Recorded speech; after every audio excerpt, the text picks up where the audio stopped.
enquanto para as mulheres, quando se coloca que a mulher está no cio, né, tem uma conotação negativa, né, como se ela tivesse a fim de sair transando com Deus e todo mundo, e não como uma coisa de sujeira, né, uma coisa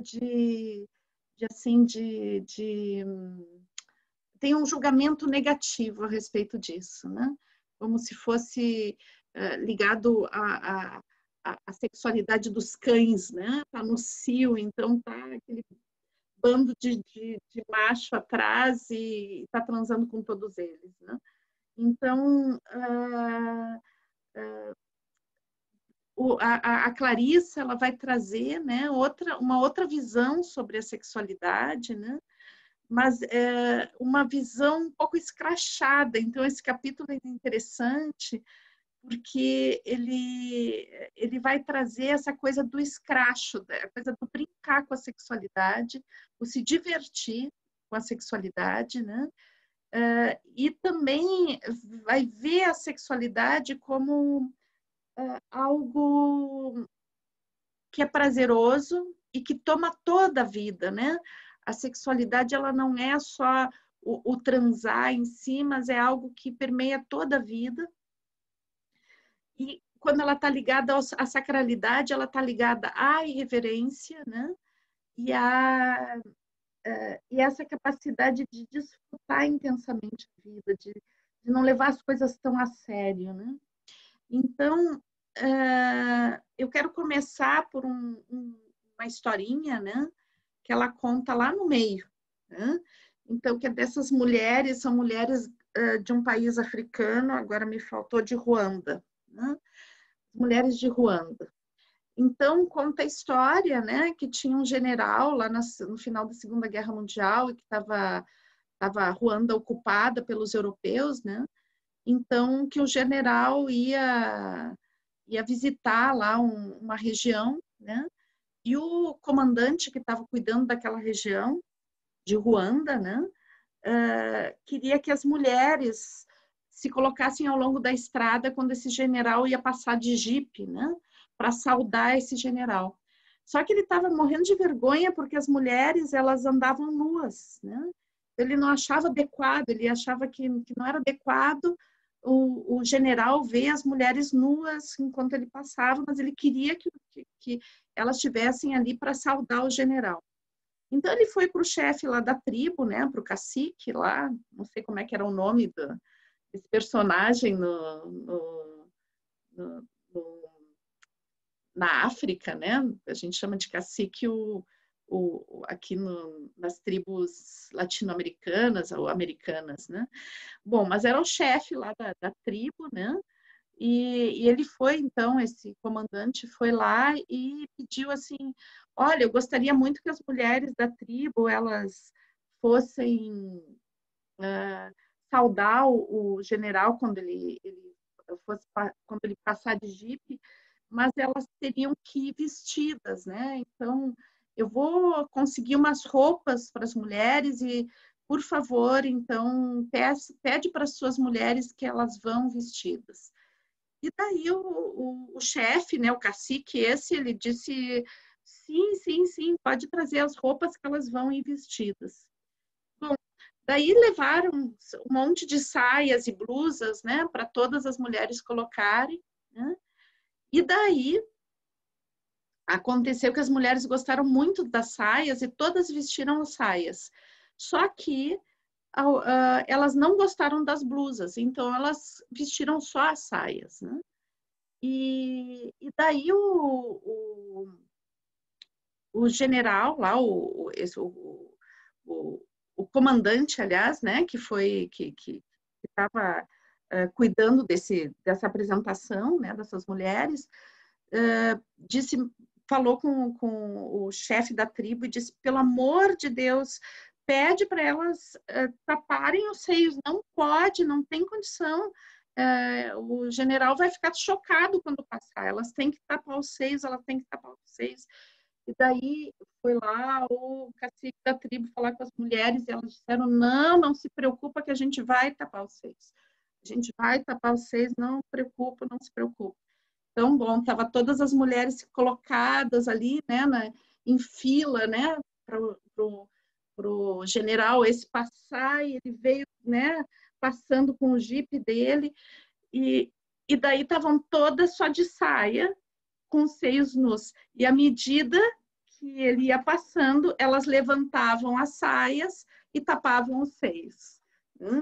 Então, a Clarissa, né, traz essa história como uma história ilustrativa do que, né, do que a gente vai ver nesse capítulo, né?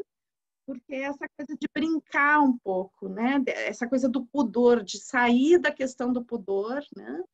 E poder ter na corporeidade essa coisa da brincadeira, da alegria, e essa coisa de poder contar também histórias, né, mais picantes. Então, ela diz que essa história do general, né, e dessas mulheres, ela foi contada na infância dela, né? Então, que era assim, que quando as tias dela se reuniam, e elas ficavam contando um monte de coisas que tinham a ver com a sexualidade, morriam de rir. Elas ficavam contando umas piadas assim meio picantes, né? Quando os homens não estavam presentes. E a Clarissa disse que ela percebia que os homens também, quando estavam todos juntos, eles ficavam falando de coisas assim e se divertindo, né? E compartilhando histórias, né? Que tinham a ver com essa coisa do brincar, né? Com o brincar, o não levar a sério nem a própria sexualidade, né? Então, o erotismo como uma questão de celebração da vida. E daí tem uma questão que eu acho bem importante a gente pensar, né? Porque a questão do eros, né? Do erótico, está ligado muitas vezes a uma coisa muito séria, né? Então, às vezes, na cabeça da gente, a gente pensa assim que eros ele tem uma coisa de seriedade, que a gente tem uma performance a viver dentro da sexualidade, às vezes, muitas vezes, uma sexualidade performática, né? E daí, o que a Clarissa está trazendo aqui, ela não usa como essa terminologia, mas é uma terminologia que eu gosto de usar quando estou fazendo trabalhos de biodança, né? Que é esse eros criança, essa capacidade de brincar, né? Com a corporeidade, brincar com as piadas, se divertir, não levar a sério, né? Brincar realmente. Né? E, então, erotizar as coisas que se vive, né? De forma que as coisas fiquem mais leves, menos sofridas. Né? E daí, então, também para essa questão desse erotizar e esse brincar, e esse colocar picardia, né? E sair do convencional, tem a questão da vergonha, né? De poder superar a vergonha, de poder não ficar barrado diante da vergonha, né? Da vergonha de se expor. Muitas vezes a gente fica muito controlado dentro da questão de ser certinho, de ser, né? de ser uma boa menina, um bom rapaz, aquela pessoa previsível, sempre super confiável, né? Mas que às vezes não é super confiável, é super controlado mesmo, né? Então, às vezes a gente gostaria de fazer uma coisa diferente com o nosso visual, gostaria de brincar um pouco com as coisas que a gente vive no cotidiano, né? Então, esse capítulo, ele traz muito essa questão dessa possibilidade de brincar, né? Dessa possibilidade principalmente de rir, né? De rir das coisas que a gente vive, de rir da gente mesmo, né? E resgatar essa capacidade de contar histórias divertidas, de partilhar essas histórias. E, então, a Clarissa coloca que a mulher, né, ela tem uma atenção, né, que não é uma atenção que é só em nível racional, né? A percepção que existe na mulher não é só uma percepção racional, mas existe uma espécie de tensão que é sensorial em todo o corpo, que todo o corpo sente, percebe e dá respostas. Então, que a mulher ela percebe com todo o corpo e ela pensa de certa forma com todo o corpo, né? E acessar isso, né? Acessar essa possibilidade dessa percepção global, né? É fundamental para a gente resgatar essa natureza selvagem. Quando a gente resgata isso, na sua plenitude, vem junto com a alegria, né? Com a alegria e com essa vibração, né? De se divertir e de estar junto.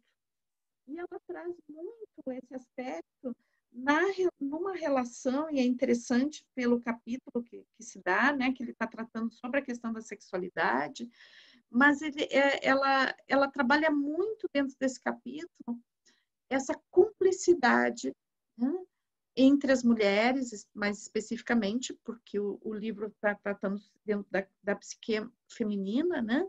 Mas eu acredito que também existe essa cumplicidade no mundo masculino, de uma outra forma, né? De um outro prisma, mas essa cumplicidade onde se pode falar besteira junto, né? Se pode falar abobrinha junto, se pode falar coisas picantes junto, né? Então, que essa cumplicidade que se gera entre pessoas que têm vivências semelhantes, né? Que é a questão do mundo feminino. Então, esses grupos de amigas, de mulheres, né? Que partilham esses segredos, mas não são segredos sérios, né? Na realidade, elas brincam juntas e elas descontraem juntas. Então, essa sexualidade vista realmente como de uma forma ampla, né? De uma forma que não é, a sexualidade não é genitalidade, né? A sexualidade é uma percepção global com todo o nosso corpo, né? E também a sexualidade é a nossa alegria de viver, né? É a nossa disposição a se entregar à vida, a rir da vida, a desfrutar da vida, né? Então, a sexualidade ligada ao prazer de viver. A gente pode ligar a sexualidade sempre à questão do prazer e à questão do desejo, né?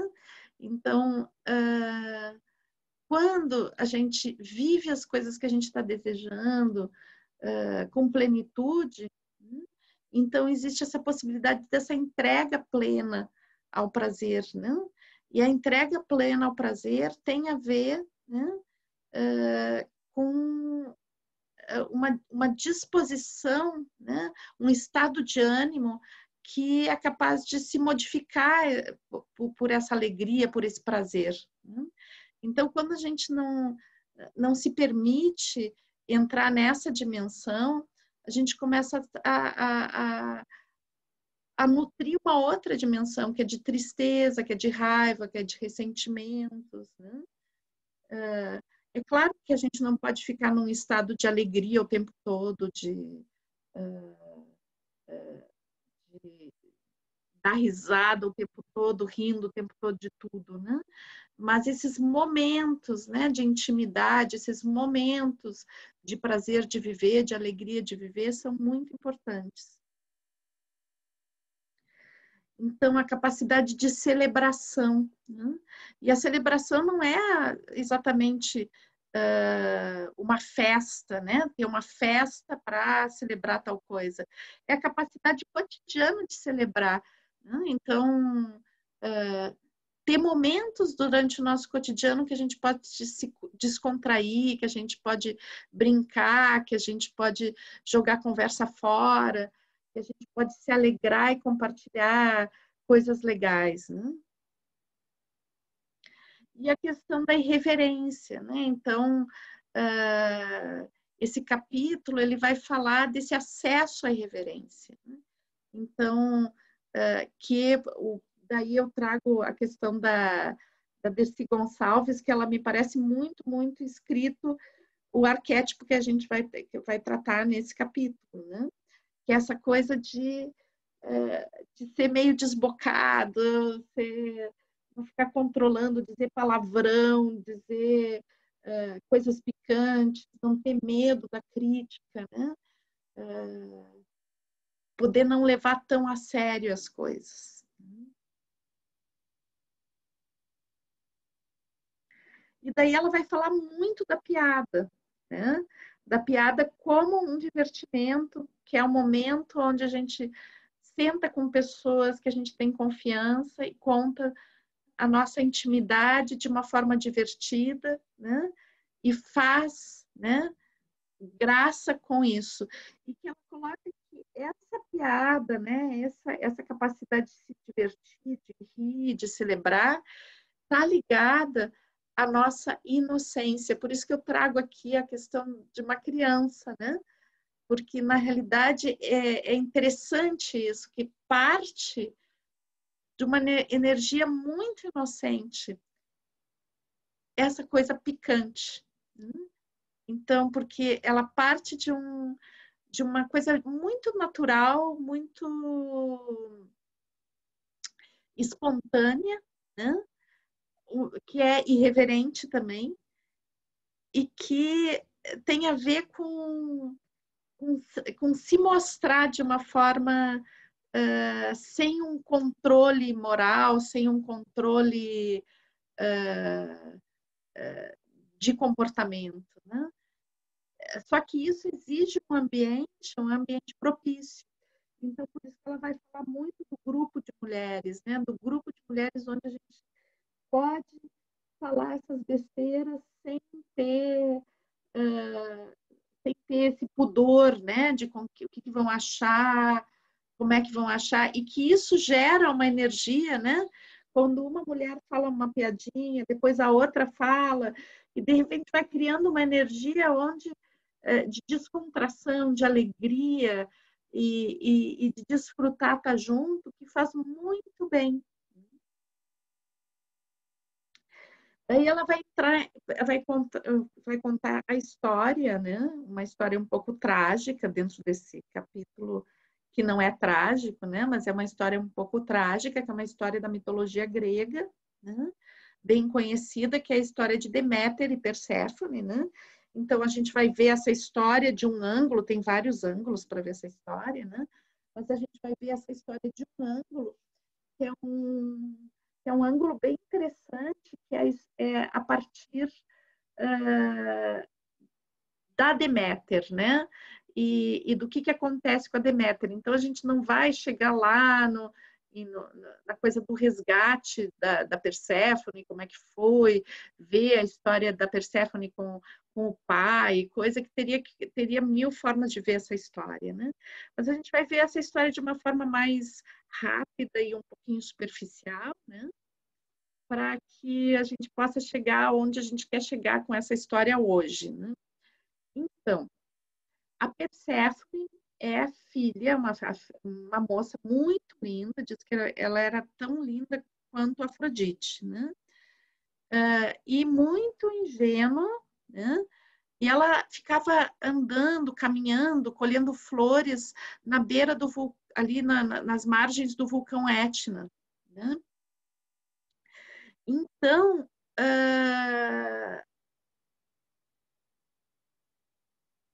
ela gostava de ficar passeando, né, nesses campos, nas encostas do vulcão. E o tio da Perséfone, né, irmão da Deméter, né, tinha feito um acordo, né, com o pai da Perséfone, que era Zeus, né, ele queria muito se casar, né? Esse tio, ele chamava Hades, né? E ele era o deus do mundo dos mortos. Né? Então, um dia, e daí o Zeus faz um acordo, né, com o Hades, E um dia a Perséfone está passeando, né, aí por esses campos e abre a terra, né, e o Hades rapta a Perséfone, né? Por isso que eu disse que a gente vai ver só essa história não tão profundamente, que a gente não vai ver o que vai acontecer com a Perséfone lá embaixo, que é bem interessante também, bem muito simbólico. Depois vocês procuram. Mas então a Perséfone fica lá presa e desaparece, né? E conta uma senhora, né, que ouviu os gritos, né, dessa jovem, né, primeiro um grito de susto e depois um grito de pedido de socorro, né, e de repente silenciou tudo. Quando a Deméter se dá conta, né, de que a filha desapareceu, começa a procurar a filha e não acha, não acha, não acha. Então essa senhora ouve um terceiro grito, que é um grito desesperado de uma mãe que perdeu a filha, né? E a Deméter começa, né, a procurar essa filha, a filha amada dela, né, por toda a terra, né? Só que a Deméter, ela é a deusa da fertilidade, né? Então só nasce vida no mundo se a Deméter está disponível que essa vida seja fertilizada. Então ela começa a ficar tão triste, tão triste, tão triste, que mais nenhum bebê é concebido, mais nenhuma semente é plantada, nenhum fruto amadurece, e a terra começa a morrer a terra, né? E ela caminha procurando a filha desesperada e não acha, e não acha, não acha. E chega um ponto que ela chega numa vila, né?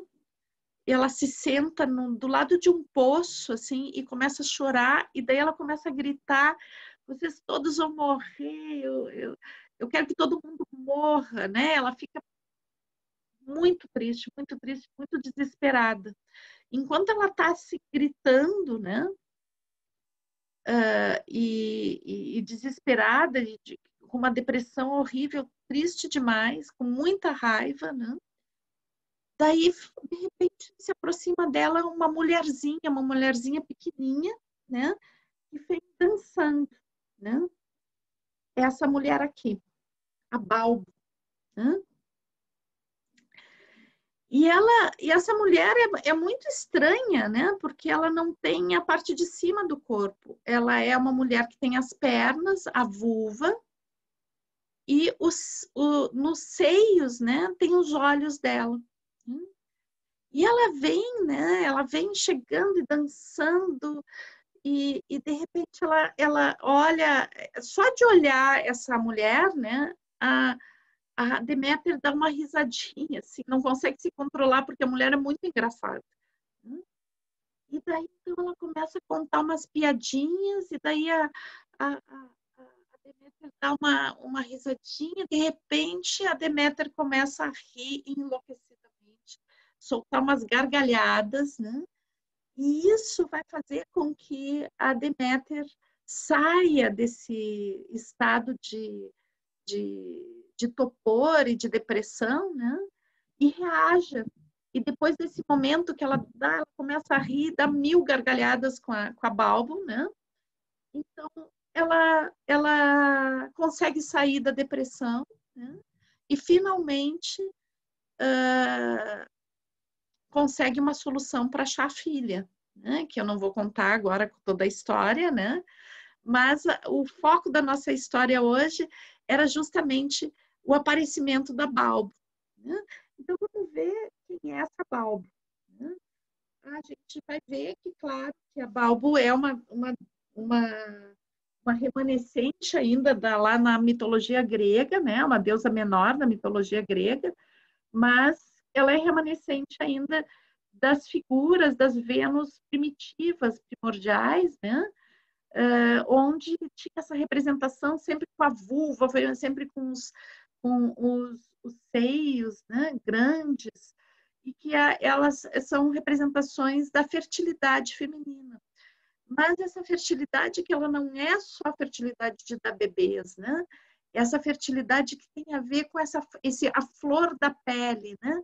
Essa sensibilidade alegre, divertida, que está em todo o corpo, essa disposição para dança, para alegria, para risada, né? Então, ela representa, e é legal, assim, a Balbo, como ela uma deusa que sobreviveu, né, a passagem do período neolítico para a Idade Antiga, ela traz esse remanescente mítico dessa época que a gente não consegue mais acessar, a não ser por essas estatuetinhas, né? Então, ela traz um pouco do mito, esse mito que é uma coisa muito divertida, né? Então, a gente olha as estatuetinhas e acha assim, ah, que coisa mais séria, deusa da fertilidade, né? Então, a gente olha assim, olha um pouco para os primórdios da Deméter aí, né? Mas o que a gente vai ver é que possivelmente, se a gente vai pegar a história da Balbo, que ela é uma deusa mais antiga, né? E que possivelmente os componentes míticos dela tivessem muito a ver com essa coisa do divertimento, da alegria, da irreverência. Então, a gente pode ver que talvez o que ela queira nos dizer hoje, a Balbo hoje, né, é que o comportamento feminino ele foi muito moldado, né? Então, dando muito espaço para essa coisa da alegria, da risada, esse poder dessa alegria, né? Esse poder dessa reverência. E que talvez isso esteja na raiz do feminino. Então, uma das questões bem importantes que eu vou retomar, né, agora, é justamente essa questão da cumplicidade, né? Então, ela enfatiza muito que nos grupos que existe uma cumplicidade de gênero, né? Então, assim, que mulheres, quando elas estão reunidas, né, elas têm acesso a essa cumplicidade que faz com que elas se permitam entrar numa esfera de brincadeira, de brincar com a própria sexualidade no sentido de brincar com o falar dessa sexualidade, brincar com essas piadinhas, né, que são de descontração. Uma coisa importante, né, é que essas piadinhas, né, elas não têm uma conotação depreciativa, né? Então, na nossa cultura, muitas vezes as piadas elas vão ter uma conotação depreciativa, né? Em relação a gênero, em relação à etnia, né? E não é disso que a Clarissa está falando, né? Ela está falando da capacidade de brincar, de se divertir consigo mesmo e com a própria sexualidade, mas não de um riso, de uma piada baseada na humilhação do outro. Então, o riso como uma possibilidade de cura, né? Como aconteceu com a própria Deméter, né? Então, o riso como uma possibilidade de que eu me conecto com algo tão vital, tão sensível, e o riso é algo que me mobiliza. Não só, eu não vou rir somente com a minha boca, né? Uma boa risada é algo que mobiliza todo o corpo, né? Então, que é muito importante a gente cultivar os espaços para rir, para se divertir, né? Para desfrutar sem necessidade de produzir algo. Porque rir é isso que eu coloquei, rir a gente ri com todo o corpo, né? Então, isso gera um bem-estar maravilhoso. Libera as nossas tensões, né? Então, a própria risada, ela é um ato de distensionamento. E daí a questão que eu tinha colocado, né? O rir sem humilhar. Então, eu não preciso, eu posso rir de mim mesmo, eu posso me divertir, eu posso rir das minhas histórias. Eu não preciso humilhar outra pessoa, expor outra pessoa, comparar outra pessoa para me divertir, né? Não é desse tipo de divertimento que a gente está falando, né? Onde o outro é excluído, o outro é humilhado, que a gente chama de bullying, né? E daí, então, ela traz, né, a questão da obscenidade, essa coisa do picante, do obsceno como sagrado, né? Quando a gente não entra nessa questão da humilhação do outro, né, a obscenidade ela é sagrada porque ela ativa, né, toda essa capacidade vital e de cura de cada um de nós. E daí o riso também ele é muito importante porque no riso a gente se desfaz, né, da, da tendência a querer controlar e a ser perfeito, né? Então o riso é uma quebra disso. Quando a gente ri, né? Quando a gente ri de si mesmo, quando a gente ri de situações, quando a gente cria histórias divertidas, a gente quebra com a perfeição.